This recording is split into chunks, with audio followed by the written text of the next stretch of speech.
can't answer nobody else. 'Cause I wanna touch the feet of gold. I wanna touch the pearly gates. I wanna feast on milk and honey in the land where there is plenty. I wanna do your holy dance. I wanna shout hallelujah. I wanna sing Zion song in my heavenly home. I'm coming, Lord, all by myself. I can't answer nobody else. I can't answer for my mother. Can't answer for my father. Not even my sister. I can't answer for my brother. But I'm coming, Lord, all by myself. I can't answer nobody else. 'Cause I wanna walk the streets of gold. I wanna touch the pearly gates. I wanna feast on milk and honey in the land where there's plenty. I wanna do your holy dance. I wanna shout hallelujah. I wanna sing Zion song in my heavenly home. I'm coming, Lord, all by myself. Don't call the road till I get there. I can't answer for my mother. Can't answer for my father. Can't answer for my sister. Not even my brother. But I'm coming, Lord, all by myself. Don't call the road till I get there. I'm coming, Lord, all by myself. I can't answer nobody else. I wanna walk the streets of gold. I wanna touch the pearly gates. I wanna feast on milk and honey in the land where there is plenty. I wanna do the holy dance. I wanna shout hallelujah. I wanna sing Zion song in my heavenly home. I'm coming, Lord, all by myself. I can't answer for nobody else. I can't answer for my mother. I can't answer for my father. Can't answer for my sister. Not even my brother. But I'm coming, Lord, all by myself. I can't answer nobody else. Don't call the road. Call the road. Don't call my name. Call the road till I get there. Don't call my name. Call the road. Oh yeah, I get there. Don't call my name. Don't call the road. Oh yeah, I get there. 'Cause I can't answer the road till nobody else. Don't call the road till I get there.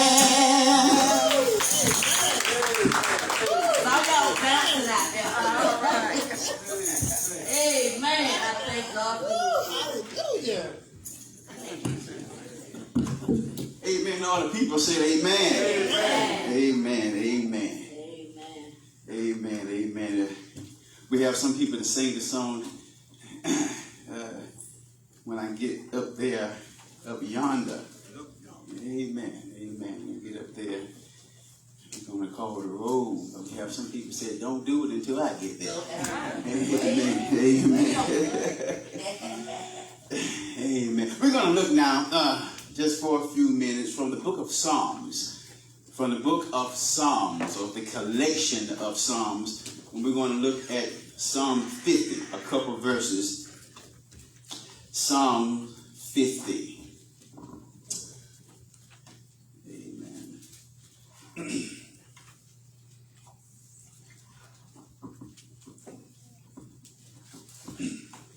Psalm number 50. We're going to look at verses 14 and 15.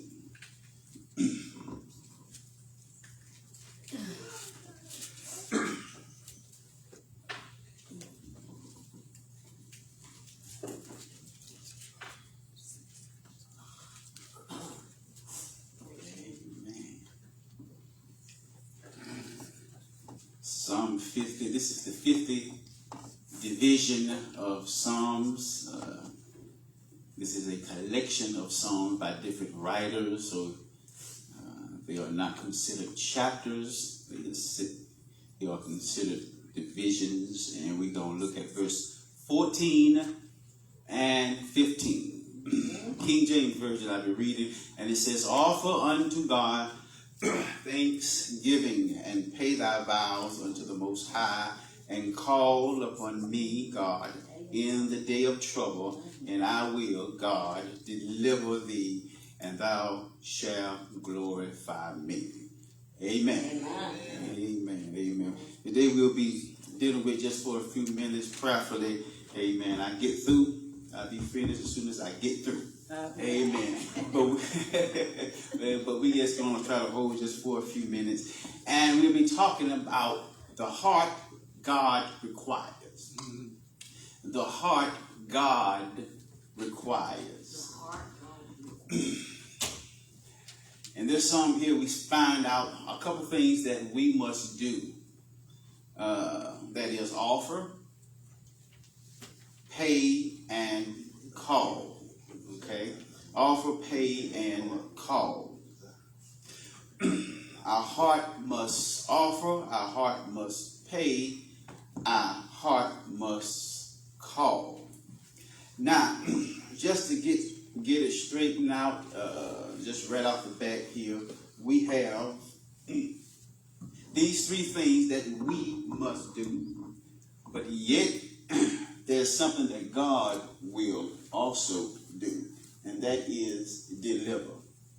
All right? So we have an offering, a payment, and we have a call. Now, when it says that we have an offering, we must offer. Our heart that God requires should be a heart that offers. Okay?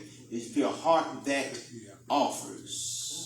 And we offering thanksgiving unto the Master. Now, that's indicating that offering indicates that there is something or some work we must do on our part to try to come to a final means or formation of what we need to be. Offering. See, we have to do something to offer. We have to do something to pay. We have to do something to call. But offering is slightly different, because when you offer something, when they offered an animal to God, they had to go out, find the animal, get the animal, slaughter the animal, dress the animal, build an altar, put the animal on the altar, burn the animal, and offer it unto God. That is work, ain't it? That's work. Oh, yeah.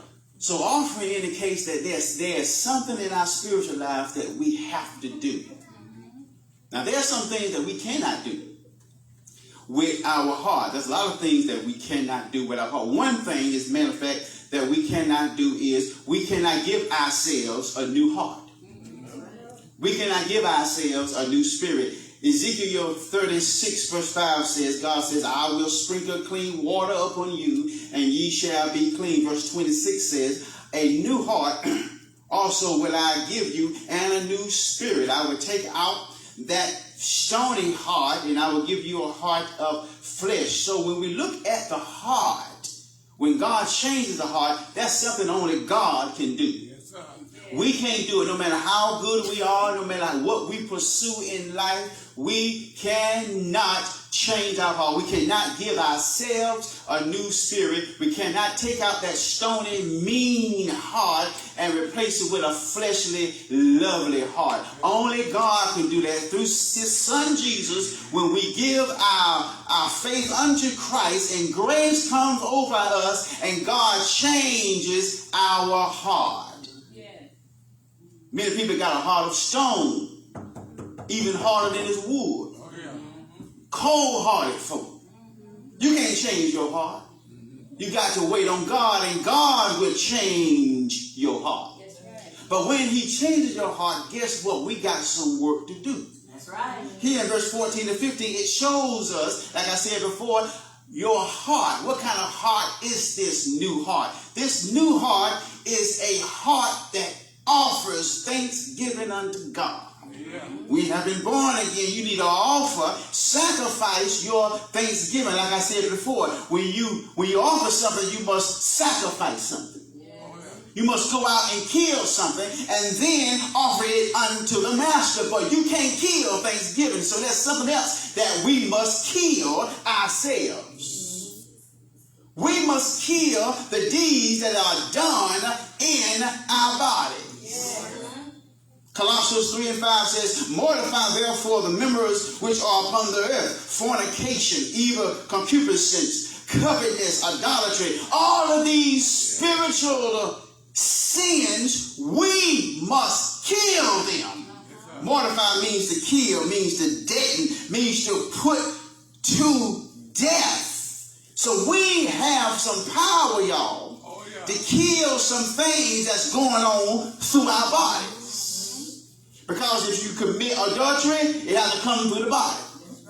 If you commit fornication, it has to come through the body. If you lie, it must come through the body. If you have evil desires, it must come through the body. So what shall we kill and to offer unto the master? We got to kill these sinful things that we do. We always want to say, God is still working on me. Sure enough, true.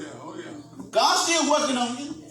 God will fix me. God will move me away from sin. God will. But if you think that you only giving yourself and other people the half truth. That's right.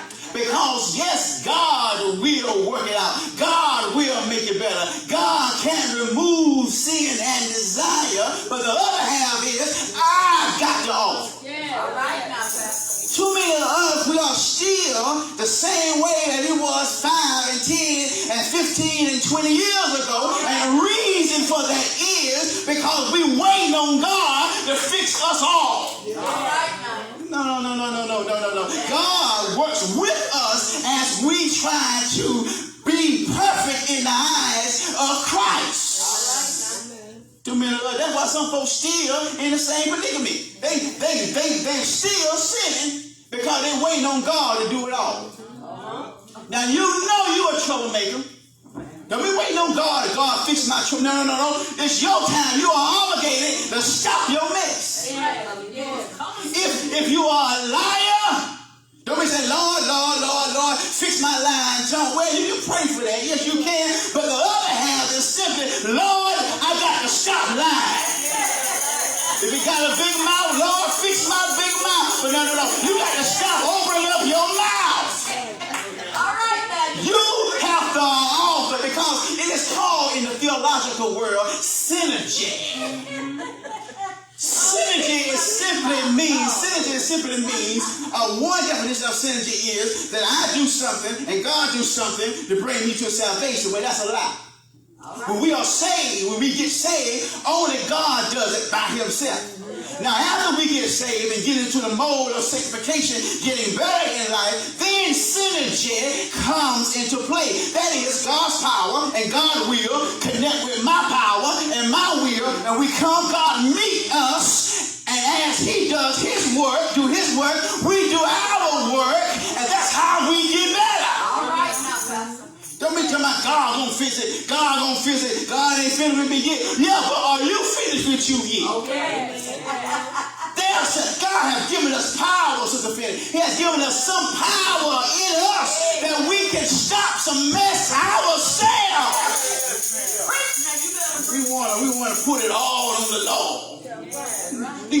And you know why God does that? Says, well, Pastor, can't God just fix me like you wanted? Sure. He got all power, right? He can do anything but fail. He got everything. But he don't want to do it. That's not his way. His will, according to Scripture. His way is for us to do some work. That's right. That's right. And the question is, why? Let me tell you the answer to why. Because he wants us occupied. Just imagine, church, we get better without even trying. And we waiting on God like some of us do.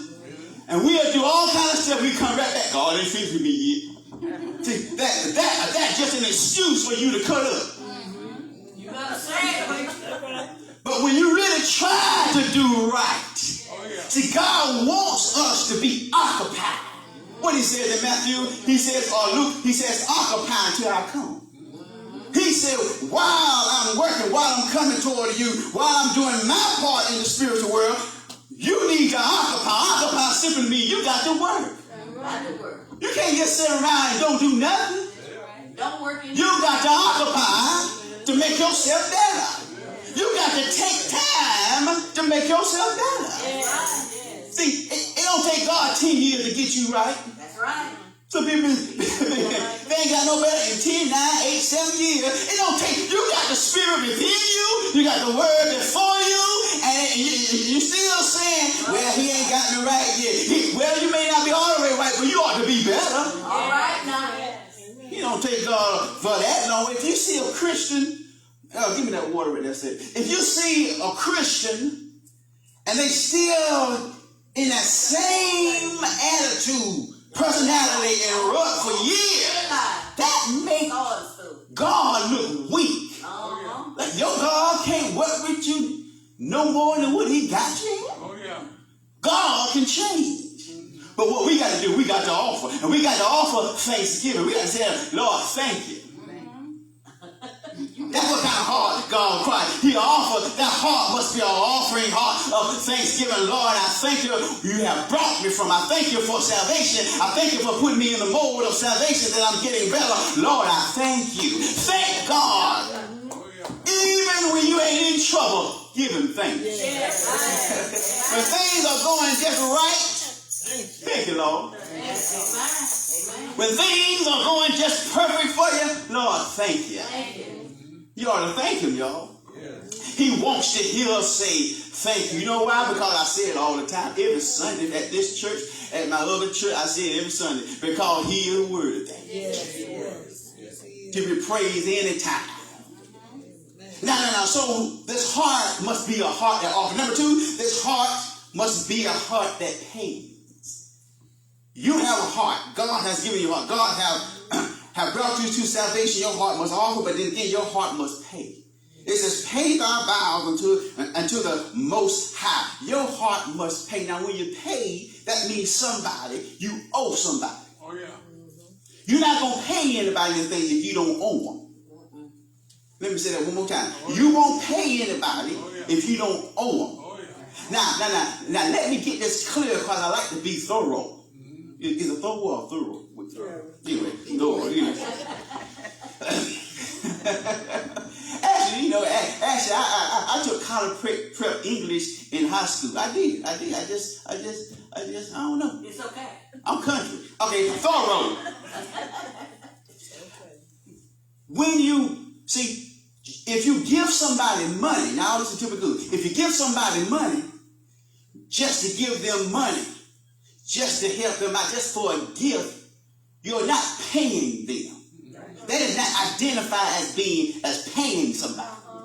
You paying somebody because you owe them. Even if you say, now people say when they try to bribe people, I got to pay them off. That's correctly because they do have to pay them. They try to pay for what they want the person to say. They owe them what they want that person to tell somebody else. If I try to get an alibi and I want Deacon Lindsay to tell the police I was here at 12:15 and I wasn't here at 12:15, I said, Deacon, tell him I was here at 12:15 even though I wasn't here. Well, I got to pay him because I owe him his testimony. Now, if I borrow money from you, I got to pay you because I owe you your money. So if you just give somebody stuff, it's just a gift. But to God, we got to pay because we owe the man. Look what God has done for us. Look, you sitting there in that pew, ain't you? You got your clothes on. You probably dress yourself. If not, you have somebody to help you. You come from a house, didn't you? You ain't come from the side of the street at this morning. You ain't live in no tent or in no tent at the side of the street. You came from a house that got running water, burning lights, deep, hard floors that may be creepy, but you can walk on. We owe God. Not only that, but now we are saved. So now we owe him from the penalty of sin, which is death, and that leads to hell. We owe him our soul. Y'all hear me? Y'all hear me? We owe him. And I like that word pay there in the Hebrew. I'm almost finished. In the Hebrew language, that word pay, it actually has this definition in it. And I'm going to try to quote it. It quotes implication of being friendly. It has a long list of what pay means, but it has a phrase in there that says implication of being friendly. Now let me see, can I fix it up and I'll take it home for you. I got to pay God my praise, my song, my heart, whatever you want me to do, I pay him because he's worthy to be praised. But I have to have the implication of being friendly. Now when somebody owes you something, that's you money, and you know they don't want to pay you, and you remind them every now and then, over a few weeks, over a few months, and sooner or later, and sooner or later, they finally pay you. And because they don't want to pay you back, they may not be so friendly when they give you the money. They may not be so friendly. Some folk will even leave the money on your porch in the envelope so they don't have to hand it to you. But I'm now somebody you ain't.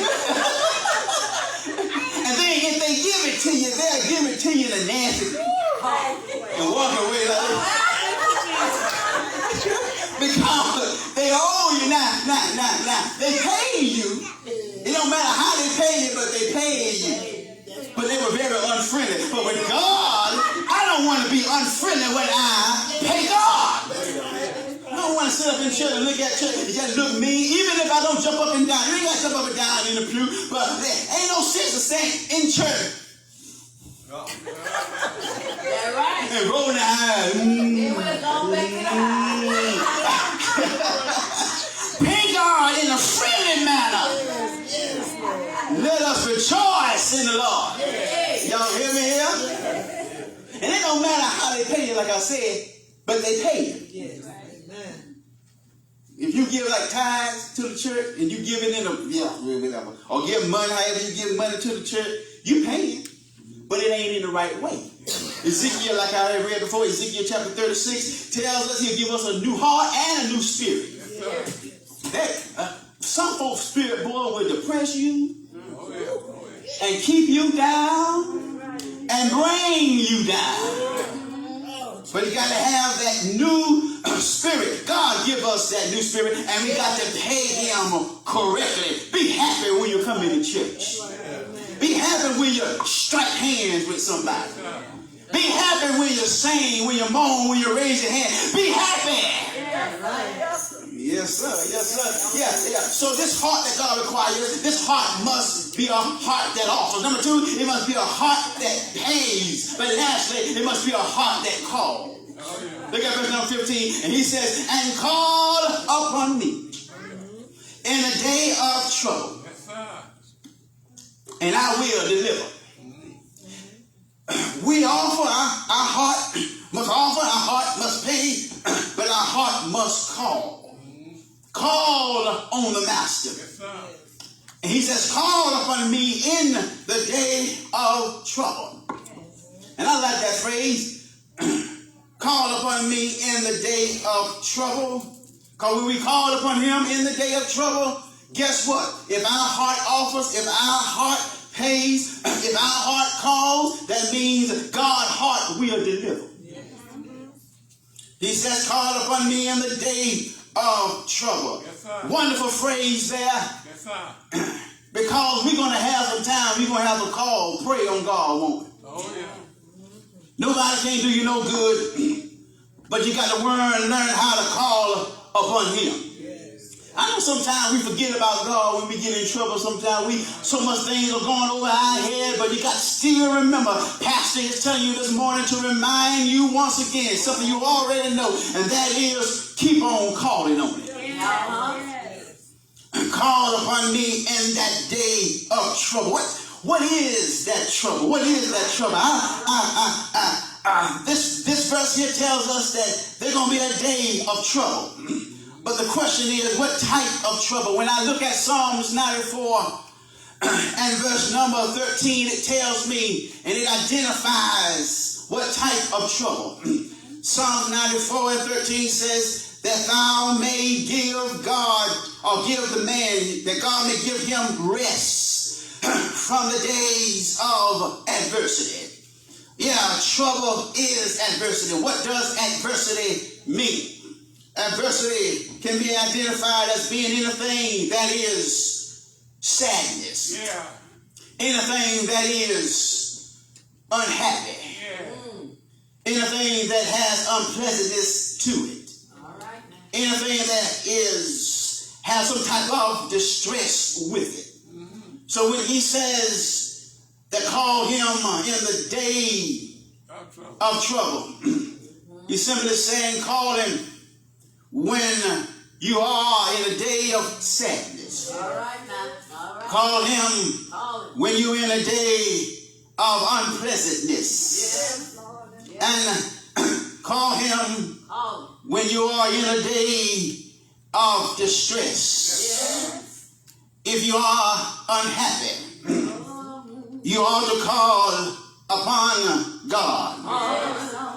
For I heard him saying in Psalms 50 verse 15, I will call upon him in the day of trouble. And God said, I want you to talk to me when you're having your sad days. Yes. Yeah, call upon me because I'm always listening. Yes. Yeah, and you know you can call upon the Master. Yes. Yeah, you can call on him when you are in trouble. Yes. Hold on, yeah, but I want to tell you before you call on him when you get in trouble. Yeah. Yeah, you remember when I told you earlier on in verse 14, you got to pray to him when everything is going well. Yeah, God, he don't mind for us to call him when we are in trouble. Yeah, and that Hebrew word in 15, trouble means tight. Yeah, and when you are in a tight in your life, God commands for you, to call upon his name. Hold on, but make sure, before you call him, you got to make sure you call him when you're up. And make sure you call him when things are going just right. And so when you call him in the day of trouble, I can hear him saying, I remember you. Because you called on me when you was already happy. And you know some folk only friendly with you when you're doing things for them. Hold on, and God says, when you're in trouble, come on with me and call on me. And call upon me when you are in a tight.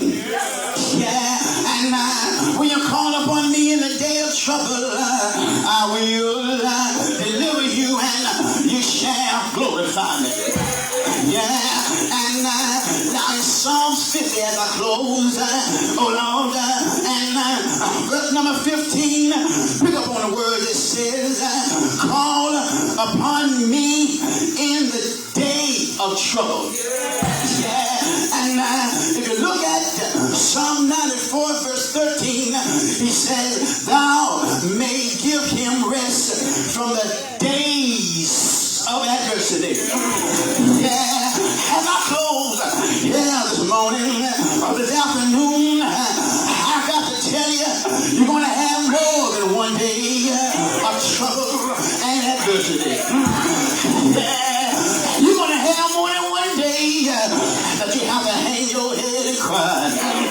Yeah, you're going to have more than one day when your bills are too high and your money too low. Yeah, you're going to have more than one day if there's pain racking in your body.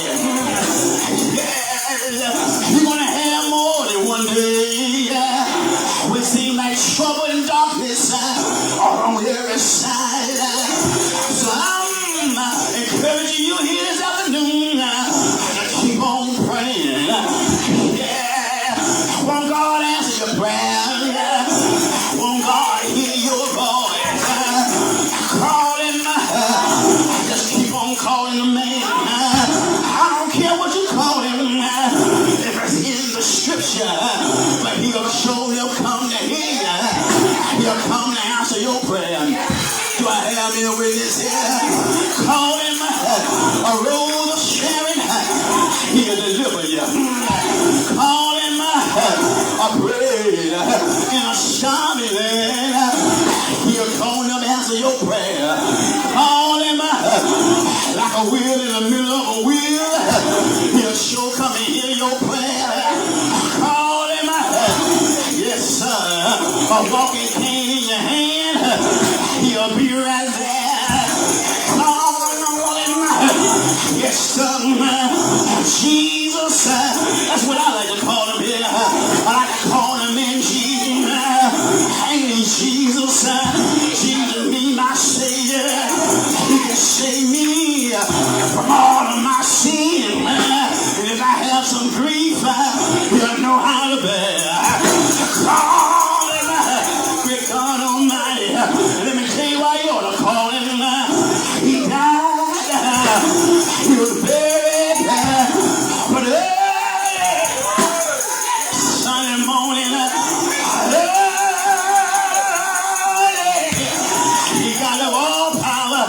That's why we worship on Sunday morning. Mary went to the tomb, found the tomb empty. Peter went to the tomb, found the tomb empty. John went to the tomb, found the tomb empty. And no one in the Christians said it was all on Sunday morning.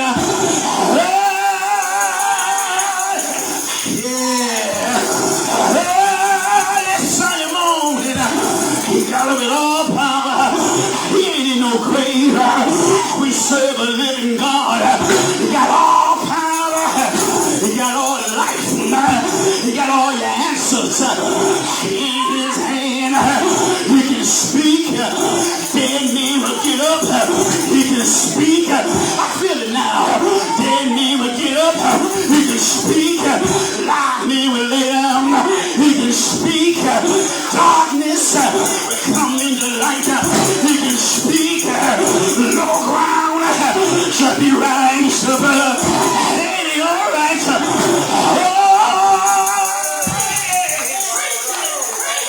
Great God Almighty.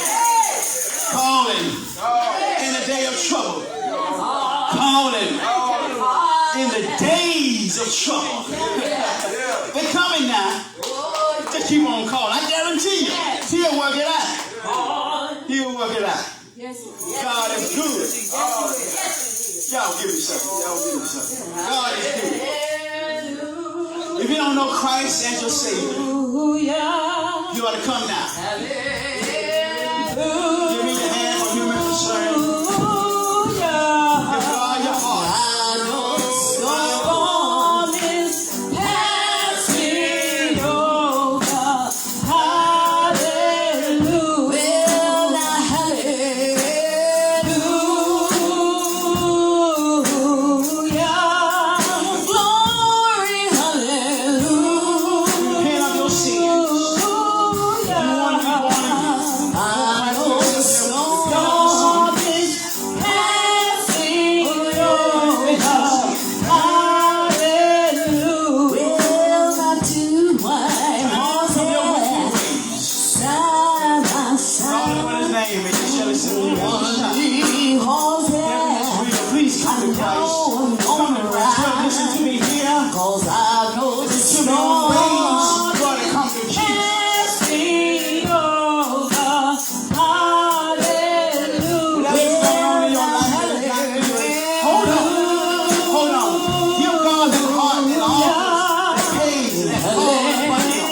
You will have a heart that will deliver you from your trouble.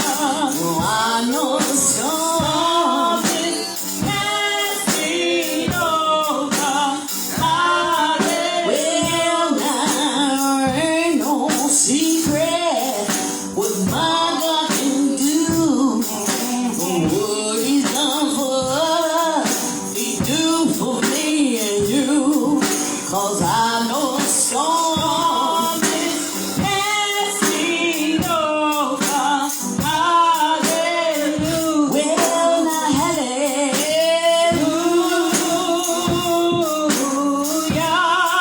Glory, hallelujah. Oh, I know the storm is passing over. Well, now when I get through singing my hair out in the sunshine and out in the rain, 'cause I know the storm is passing over. Hallelujah. Well, my hallelujah.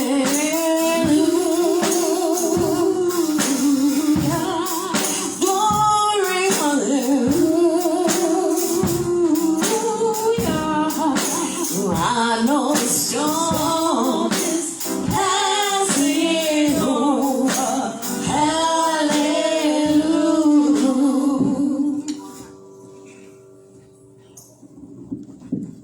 Amen. We're going to get ready now for our communion at this time.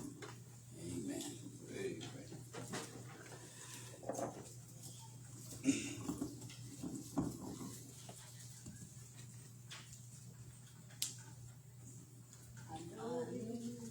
Was the blood. I know it was the blood. I know it was the blood for me. Well, one day when I was lost, Jesus died upon the cross. And I know it was the blood for me. I know it was the blood. I know it was the blood.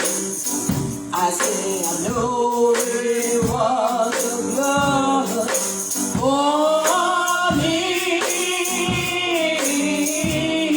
Well, one day when I was lost, Jesus died upon the cross. And I know it was the blood for me. Amen, amen, amen. This is our time that we observe communion. The Bible calls it the Lord's Supper. And this supper was taken before the Roman soldiers came to crucify him for us. And they had their last supper in the upper room. They had their last meal together. Him and his 12 disciples. Oh, yeah. His disciples. Oh, Later would be apostles. He ate with them, standing for great fellowship. And that apostle, that disciple John, whom he loved, laid his head on his chest. And that disciple Judas, who was going to betray him and turn him over to the Romans, Christ told him, whatever you're going to do, it's time now. Don't do it real quickly. Stay on time. Oh, yeah. Stay on God's time. Go on and do it. He went and he betrayed our Lord and Savior Jesus Christ. And this is the supper that they ate, the symbol of the supper that they have eaten. The bread symbolizes that sooner or later, after a while, his body, now his bones, his body shall be broken upon the cross. Oh, yeah. The wine signifies his blood shall shed for the remission, forgiveness of all of our sins. It's symbolic, but yet he told us to do it. Symbols are very important. It shows us the way. It teaches us. It prepares us. It gives us insight on what is the truth. And they ate a supper. We don't have a supper here. We call it the Lord's Supper. Amen. Right? And the early church, they had a big dinner too. But somebody got out of hand. All the rich folk got out of hand. Ate up all the food from the poor people. By the time poor people got there to eat it, it was all gone. And over through the centuries, they brought it down to this table, but it still has its same significance. And we do this asking God to forgive us of our sins, first of all. Forgive us of our sins. Make me worthy. Basically, worthy is, Lord, let me know what I'm doing it for. And this is why we are doing it for, according to Corinthians 11. To show forth his death until he comes. To remember who he was. To remember his death, his burial, his resurrection. And to look forward that he's coming back for his church. That is what worthy means. Amen. Because we're not worthy in the general sense of taking this. We're not worthy of anything that he gives us, but grace allows for us to have it. But when we are worthy to take this, make sure you know what you take it for. Take it in a happy way. All right, don't be sad. You smile. Amen. You can smile when you take communion, just don't joke. Amen. And be happy. Amen. Because when you go home and eat, or you with your family or friend, when you at Longhorn or somewhere, when you happy, that food be good. That food be good. So let us keep the joy. Let us keep the joy. We're going to have now Deacon Hollis to give us a prayer, and then we shall distribute bread and wine. Our Father, thank you for this day. Yes, sir. Thank you for everything that transpired here. Lord, let us be worthy in everybody. To drink of his blood and to receive the eat of the body. And all these blessings we ask in the name of Jesus. Amen.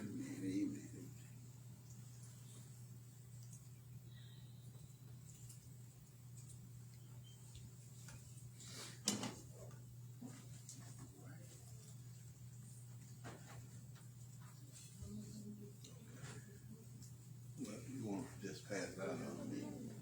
I know it was the blood. I know it was the blood. I know it was the blood for me. One day when I was lost, he died upon the cross. I know it was the blood for me. Never said a mumbling word. Never said a mumbling word. Never said a mumbling word for me. Oh, one day when I was lost, died upon the cross. I know it was